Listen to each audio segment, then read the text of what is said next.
I hear a lot of kids say, I hear that at this age I can decide where I live and I don't ever have to go back to the other house. They will say that.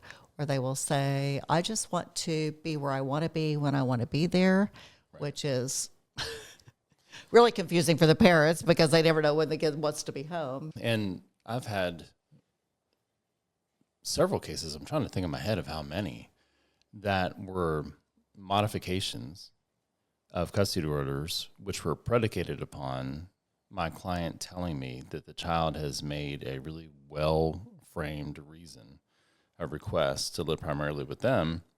And then by the time you get to a hearing, the kid goes in and talks to the judge if they do, and the judge's like, no, he wants 50-50 or wants to keep it like it is. In fact, I would say that's more common than uncommon. So these kids, and this is the very reason why they don't have the ability to decide where they live. So in Oklahoma, at least where we are, once the child turns 12, the rule is that it's presumptive that they possess the maturity necessary to express an opinion that the court should take into consideration as one of all of the factors in determining what custody and visitation should be. And how that gets spun by the child when they're talking to me is the court says at 12, I get to decide where I live. I've even had much younger. I've had as young as a 3-year-old tell me that at 12 he gets to decide. Now, I wonder how he figured that out. Those 3-year-olds are pretty sophisticated with their research of case law and statute. I'm sure. Wow. But that's the same view that the parents have. That's how parents hear it too. Exactly. I don't think I've ever had a client come and say to me, oh, I understand that my child is presumed to be old enough to give an expression of a preference that's going to be one factor among all the factors. It's always they're 12, they get to choose. So somehow that's entered into the common wisdom and what everybody wants to believe. When I hear that people are trying to make or encourage a 12-year-old or a 13-year-old to make this kind of decision, they have no understanding, I think, of the potential pain it's going to cause these kids. And I don't think many of these adults are emotionally sophisticated enough to take that child's statement of preference and throw it into the ocean and let it go away. They're going to hold on to it. And I've seen so many cases where the child has told each of the parents that they want to be with them. I wonder why. Because each of the parents has asked the kid, where do you want to live? And I like to tell kids, what if it wasn't an option where you lived? Because right now you're seeing both of your parents. You live with each of them. You have a bedroom at both houses. You have things that you enjoy around you at both houses. So why is it suddenly an option? And of course, they always tell me which parent, or if both, are routinely telling them it's an option now. And how do they feel about it?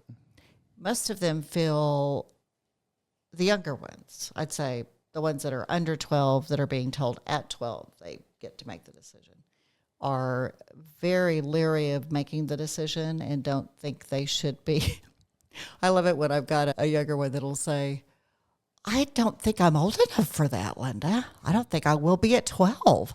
Or they say, but I love both of my parents. Why should I have to choose between them? You know, when they make a statement like that, or when they say, I just want it to be fair or the same or equal, those are the terms I've heard jillions of times over the last 30 years from children as to their preference. That really is a child's preference, unless a parent is telling them routinely that it's possible for it to be another way. And tell me if I'm wrong. I feel like the reason the kids focus so much on fairness is because they live in a world without control. Exactly. And so what you're doing is you're completely upending their paradigm by suddenly giving them control, which they never have the ability really to wield well. Because from my perspective and having looked at these, a child is always going to, if they think they have to make a choice, Sure.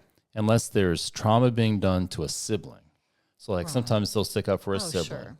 but most often they're going to hurt the one that they think will forgive them and love them Yes. anyway. Yes. The one they feel the safest with, the one they are the most sure of the relationship. And I've even had kids tell me that at much older than 12, they have decided that they want to. I remember a 14-year-old that's told me and her mother, so this mother was grieving the loss of her daughter when the daughter didn't want to stay at dad's and never come back. She just wanted to visit, but she wanted to try living at her father's house because her father had been pretty much absent for part of her life. She said, Linda, if I didn't call him to say, hey, can I come over this weekend? I might not hear from him for 6-8 weeks. And so she said, I literally want to live there where he expects me to be there every night, except for when I'm with mom's, just to see what he's like. Will he pay more attention to me if I'm there? I have quite a few kids that through the years have said, I want to see if they pay more attention to me if I'm really there. Wow. And they get usually quite hurt by the fact that it doesn't wind up like that. They don't get more attention when they're there all the time. There's just so much in there. So that mother who was grieving, really, she was getting the biggest I love you, and Yes. I'm so grateful for how you've been Yes. for me from that little girl. And I try to definitely drive that point home to her. And I let her know that, and so did the daughter. It was just beautiful. I thought how the daughter was explaining this to the mother, that all her life, the daughter didn't know how he felt about her. And this was like her last ditch effort to figure that out before she leaves home for good and goes away to college and all that. And that was just an adolescent way of trying to figure it out. It wasn't that she was mad at her mom or even doing any of those typical age-related things, mother or daughter. And I told the mother, I'm not a betting person, but I bet she'll be back in 4 to 6 months or earlier. And sure enough, about 4 months in, the mother emailed me and said she wants to come back, but I don't want her back. And then I found out that the mother had a garage sale and sold everything in the daughter's bedroom. Oh, no. The mother had moved exercise equipment and made it into her own like arts and crafts room and so forth for doing her thing. Of course, the girl found that out because the little siblings that were going over to dad's house had told her what happened to her bedroom. So the girl wasn't coming back at all? No, she totally felt abandoned then by mother. So when the girl had started increasing and living primarily with father, increasing her time, she wasn't coming back and visiting mom? Mother did not allow it. She wanted to. Even from the jump? Yes. That, Mother's wow, I wasn't expecting that. Mother's hurt feelings meant that she did not want to further hurt by having the girl at her home. So she just That's how wrote she her felt off. it. Yes. She decided, I guess I'm an Yes. empty nester as far as that kid is Yes. concerned. Yes. Wow. It is heartbreaking. So how did the dad eventually step up? She remained with dad, but still was not happy at all with the relationship between them. No, he didn't really step up either. It was like she found what she thought she would find at dad's house. It confirmed it for her. And then she didn't have mom to go back to. She found what she thought she'd never find at mom's house. Exactly. Otherwise, she wouldn't have ever. That's why it's so important for parents when they hear this kind of thing. That's the main thing I thought about when I read that. The mother said, I wasn't expecting this conversation and it stings so much. Of course it does. And like you said, you should take it as, I am the safe harbor for this child to return to. And if you know that you can come back to it, then you will be able to try things on the other side of the fence and just see what it's like. And in that case, that you were just talking about, there were younger siblings. Yes.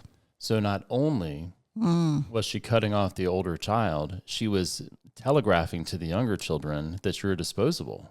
And this is what will happen to you if you hurt me in this way. So she went from what appears to have been a mainly emotionally safe person to incredibly unsafe. Yes. And also, what is she saying about the older child when she's home alone with the younger children? And what's that doing to their sibling relationship? And this happens in so many of our cases, because I've heard kids that do choose to be at the other parent's home that they haven't been in as often. Then with those younger siblings, like you just said, they feel like they are, whether those younger kids go back and forth or whether they're from another relationship with mother, they feel like they are ganged up on. They are persona non grata when they do come back to the mother's house, if that's the side. It's got to be awkward. It is really awkward.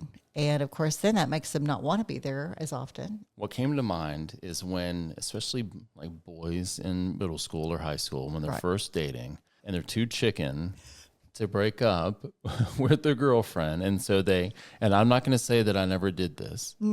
They act like a turd so that the girl will want to break up with them so that they don't have to do it. That's what this is. Yeah. Yeah, it is. And kind of I'm going to hurt you before you have a chance to hurt me, or I'm going to hurt you as bad as you've hurt me. Yeah, it's really horrible. So is that a self-esteem thing with mom? Is it that she couldn't stand the prick to her vision of herself? I think so. Because I find that's one of the biggest things in my cases. And especially with men, but also I'm not even going to say that. It's equally with men and women. How we view ourselves as people and our self-esteem as individuals and parents are the biggest drivers of our interactions, I think, with the co-parents and also the children. Totally. I've been known in my practice to take on clients who lots of folks don't want to take on. And one of the things that I focus on is trying to build up their self-esteem and capacity as parents, because even if they don't get the decision that they want from the court, they're going to be a better parent and they're going to be a happier person, and they'll be establishing that foundation for the child once they turn 18 to typically have a much better relationship with them than they would have otherwise. And so this to me just screams out a situation in which the mom, her self-esteem is so fragile that she can only lash out. And I know that mother in particular had told me that she felt like she was being punished for all she had sacrificed and done for this child through the years. That the child obviously did not appreciate any of that or respect her for it. So she had it all twisted about what she was doing and why. Yes. All those years.